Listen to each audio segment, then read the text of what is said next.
आज मैं एक ऐसे हत्याकांड के बारे में आपको बताने वाला हूँ जिसने पूरे के पूरे देश को झकझोर कर रख दिया था।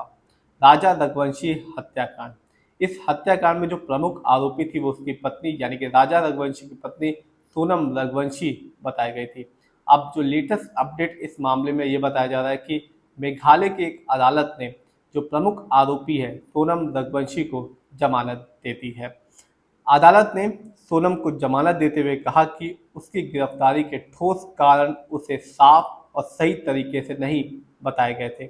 अदालत ने माना कि आरोपी को ये पूरी तरह समझना जरूरी होता है कि उसे किस आधार पर गिरफ्तार किया जा रहा है, लेकिन इस मामले में ऐसा ठीक से नहीं किया गया, जिससे उसके अधिकारों का उल्लंघन हुआ।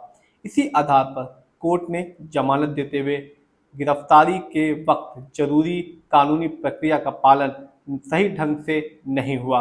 इसी आधार पर जो कोर्ट है उसने जो प्रमुख आरोपी है सोनम रघुवंशी को जमानत दे दी है।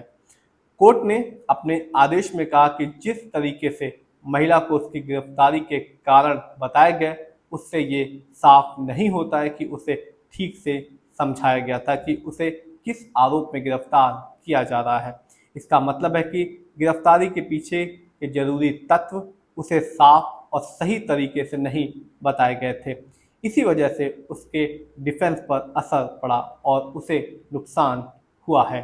कोर्ट ने यह भी कहा कि रिकॉर्ड में ऐसा कुछ भी नहीं है जिससे ये पता चले कि जब उसे पहली बार गाजीपुर कोर्ट में पेश किया गया था तब उसके साथ कोई वकील था भी या नहीं।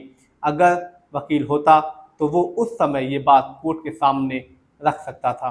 बताते चलें, इंदौर के कारोबारी राजा रघुवंशी की मेघालय में हनीमून के दौरान हत्या ने पूरे के पूरे देश को झकझोर कर रख दिया था। इस मामले में जो प्रमुख आरोपी बनाई गई थी राजा रघुवंशी की पत्नी सोनम रघुवंशी और उसके कथित प्रेमी राज कुशवाहा को प्रमुख आरोपी बनाया गया था।